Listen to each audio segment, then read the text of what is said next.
This is a mock interview conducted by ForumIAS Academy at New Delhi. The interview panel includes eminent academicians, retired bureaucrats, and other luminaries. The objective of the program is to acquaint the candidate with the format and expectations of the personality test conducted by UPSC.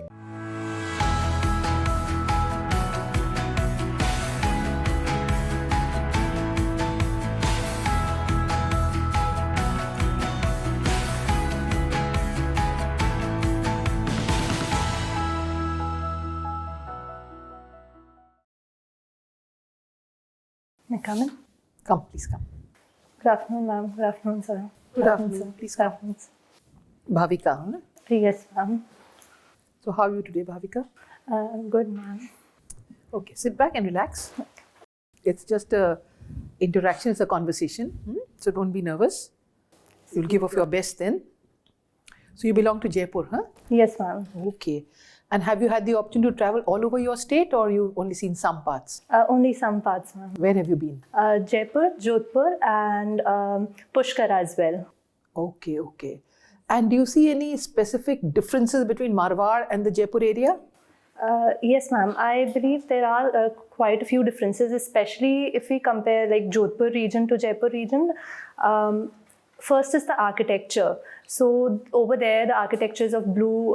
So Jodhpur is also known as the blue city. And then also architecture is of yellow sandstone as compared to Jaipur, which is quite pink. Also, there's a difference in languages as well. The Marwari of Jodhpur is quite different to that of Jaipur. That's all? Nothing else is different? There are quite a few differences even within cuisines and the way that people live, the lifestyles, but I'm unable to recall all No of them difference right in the now. economy?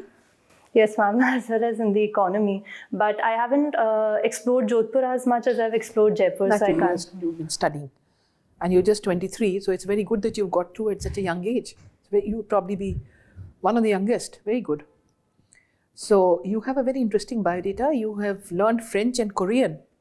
Yes, ma'am. How come? Ma'am, French I had in school, so I had a bit of exposure to it back in school. And then I picked it up again during the COVID lockdown because I wanted to improve upon it. And Korean because I wanted to challenge myself a little. And I had a friend in school who had taught us a few phrases of the Korean language.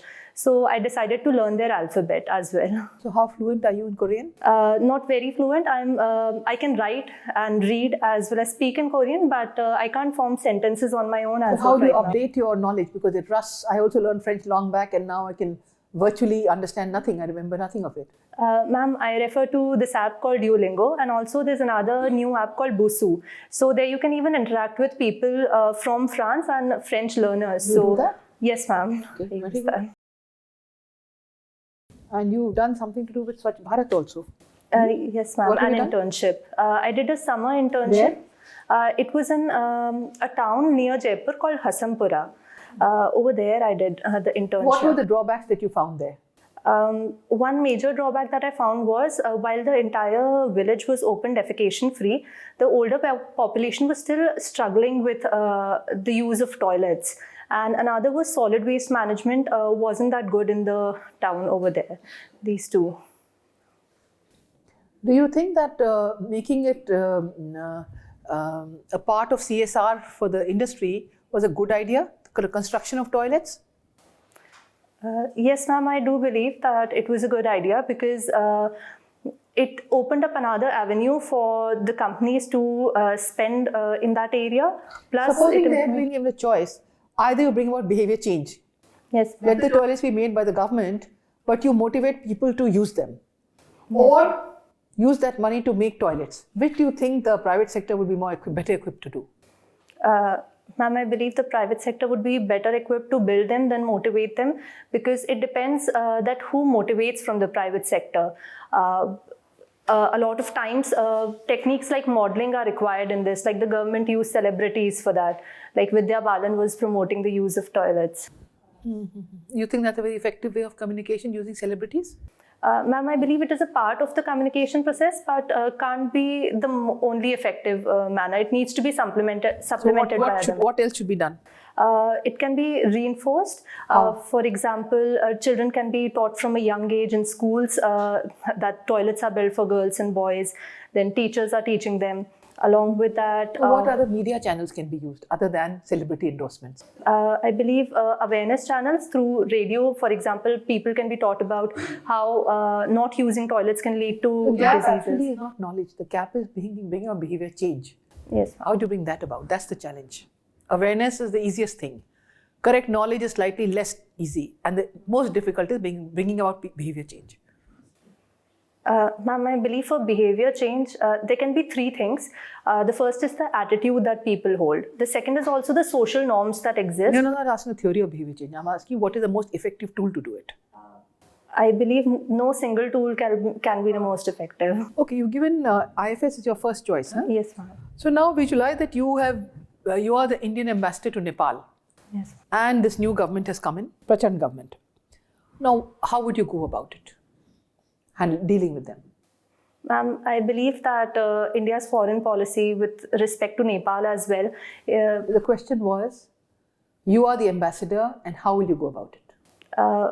I would go about it in a similar manner as compared to the previous government because the policy remains similar. What is that? That is of a friendly neighbor, helping in development and The relations are very bad.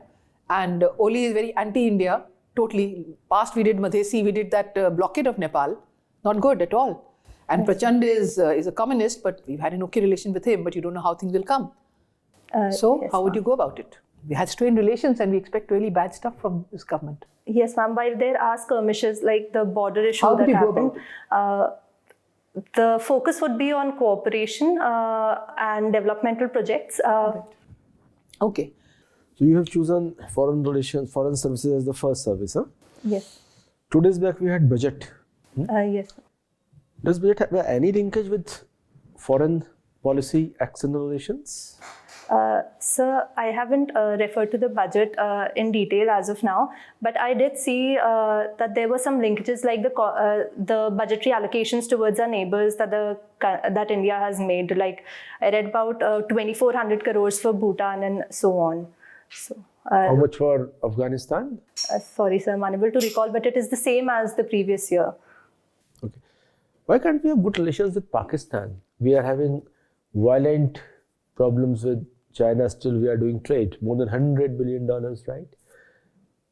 For 3-4 years, borders with Pakistan are almost peaceful, but we don't have any trade with them.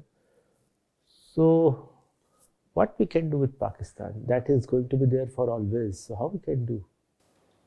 Sir, I believe it is the issue of terrorism that comes in place. And as the government has said that it is very difficult when terror is promoted from the side of Pakistan. But my dear friend, they are themselves saying that they are victim of terrorism these days. They are all over saying that we are victim, TTP.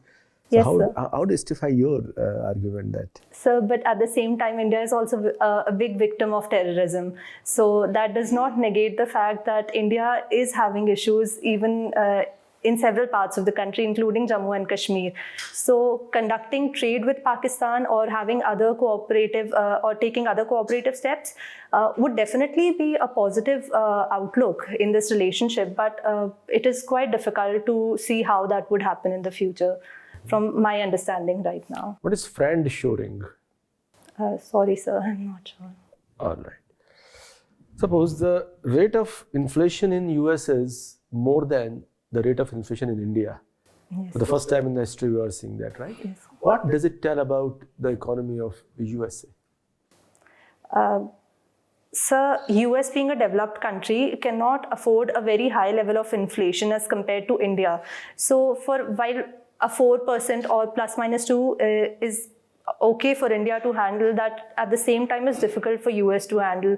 How that affects the two countries, I am not completely sure about it, sir. How the relationship is affected. And yet, how much money India's budget kept for Sri Lanka? Sorry, sir. No. All right, sir. Bhavika. Yes. Bhavika, we just talked about Pakistan and you were born on a very prominent day. Yes, sir. which is? The Kargil Vijay Divas. So throw some light on it. Sir, the Kargil War started in 1999 itself, and on 26th of July 1999, India won the war. Where was, in Kargil area itself, where did this war take place? Sir, in Kargil area itself, in Jammu and Kashmir, parts of Jammu and Kashmir, the exact locations I'm unable Heard of to... Dras? Yes, sir. Okay. Last Paramveer Chakra? So I'm unable to recall, but from the Kargil war, I can recall it was Vikram Batra who had received the Other than Paramveer Chakra. And I am not completely sure about the name, but I did hear about his story that he was given the Paramveer Chakra, and it was realized that there were two people by the same name in the regiment, and the person by that name is still alive, and he has the Paramveer Chakra. I'm unable to recall his name though. Sorry, sir. Okay. So we also talked about you have visited Pushkar. What is Pushkar famous for? Sir, it's famous for the Brahma temple over there, as well as rose petals and gulkand made from rose petals. These two things I can recall. Okay, I have a question related to Brahma temple. Why Pushkar only? We know that it's the only temple in the world, right? Dedicated to Lord Brahma. Yes, sir. Why Pushkar was chosen as the place for his temple? So I'm not sure about. You heard of camel trade in Pushkar? Yes, sir. Yes, sir. The camel. So fair. why is it on the decline? Sir, I'm not completely sure, but if you allow me to speculate, I can. Go ahead. There has been a change in the occupations of the people in the region. For example, the younger generation is not that into animal rearing and agriculture. Something related to government regulations? So it is possible, but I'm not sure about it. I haven't read upon it. Okay, what is the state animal of Rajasthan?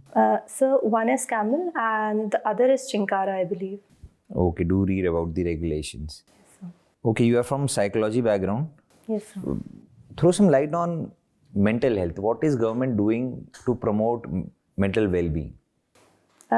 Sir, the government has taken a few steps, especially in the recent years. In 2017, we had the Mental Health Act passed. And during the COVID pandemic, 2 helplines were also launched, the Kiran helpline and also Mano Darpan initiative. So these are some steps that the government has taken. However, there needs to be a lot more focus on mental health, as the budgetary allocations are also quite low. Okay, you are also into meditation. So what do you make of mental well-being? Sir, I believe mental well-being refers to a state where one is content with oneself, emotionally, spiritually, and also the behaviors of a person are in congruence with one's thoughts. That is what I make of mental health. It also enables one to perform to the best of his or her standards. Or is it a disability? Sir, I don't believe that mental health is a disability, but issues related to mental health can be disability. It is specified in those 21 diseases under right of person with disabilities. So I'm not sure which one is, but there are a few disorders under the ambit of psychological disorders which can lead to disabilities. For example, having a lower IQ leading to mental retardation and even autism. Okay. So Bhavika, can you analyze the impacts of Doha Agreement on India? Sorry, sir, I'm not able to. Doha Agreement, the one with the Taliban and United States of America. Yes, sir. Sir, I believe that it has had a negative impact as well as a positive impact. On the positive side, it has opened up space for India to negotiate with Taliban, that India is doing so even right now, and play a major role in the region. On the negative aspect, there are concerns about terrorism. Also, at the same time, it also reflects the instability of America as a partner. These are the things I can recall. Do you think America achieved its objectives in Afghanistan? So I don't think that America was able to achieve its objectives. Why the withdrawal then? Sir, because it was a huge burden on them, financially as well, and there were demands within the country to withdraw. Okay. What do you understand from Global South? So it refers to a group of developing nations, for example, Brazil, India, South Africa, amongst many. Can you list some common challenges that Global South faces? Yes, sir. They face the challenge of a lot of these countries have a large population. At the same time, they have issues like the economic problems that the countries face, then problems of the standard of life that there is, health, education, amongst others. Do you think G20 is an opportunity for India to address these challenges? Yes, sir. I believe that it is a big opportunity considering that G20 has a number of members from the Global South and India can play a leading role over here. Suppose you have to tell 3 priorities that India should have. Yes, sir. What will be those 3 priorities during the G20 summit as a leader of G20? So one is health, another is education, and third would be financial stability of these countries. There's a term called Sherpa associated with G20. Yes, sir. Who is a Sherpa? Why is he or she called so? Sir, I believe that Sherpa is the leader or the president of the countries, 3 countries. No, not the president, not the president. Okay, no problem. Do you think NAM was a good strategy, non-aligned movement? Yes, sir. I believe that it was the right strategy. Why? Sir, because it was a time when the world was severely divided between the 2 poles. And at this time, India wanted to emerge as an independent country with its own stand. And NAM enabled India to do so and also was... But we signed a friendship treaty with Russia, USSR. Yes, sir. Sir, I believe there was a strategic importance behind it and that did not hinder with the non-aligned nature of it. Were we really non-aligned? Sir, I believe that we were really non-aligned. How do you think strategic autonomy will be possible for India to have? So strategic autonomy would require very walking a tightrope, definitely, and balancing between the two, like India has done recently in the Russia-Ukraine war. Balancing between both the sides. Okay, so in this era of complex interdependence, is it even possible to have strategic autonomy? We are so much dependent on someone else is dependent on us, our interests are varied. So is it even possible to have strategic autonomy? Sir, I think that interdependence it can be a part of strategic autonomy as well. Okay. Some are good, like mindfulness, this, that. Some things are very good. You're pleasant, you're conversant with English, you have very, very sweet and charming personality. These are positives. So personality change is difficult to get. So you already have that. Knowledge gaps, yes, and you have to work on those, right?